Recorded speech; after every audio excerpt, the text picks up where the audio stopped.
What's up, man? Gotta show y'all something. So I got this loofah plant. See all the blooms? Kind of grow like a cucumber. That's what it look like when it's fresh.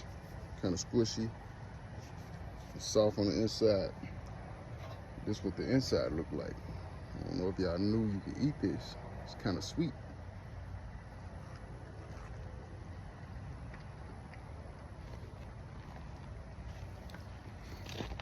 When you let it dry out, it develop these fibers, and that's how it turns to a sponge. Just putting y'all on something. Check me out.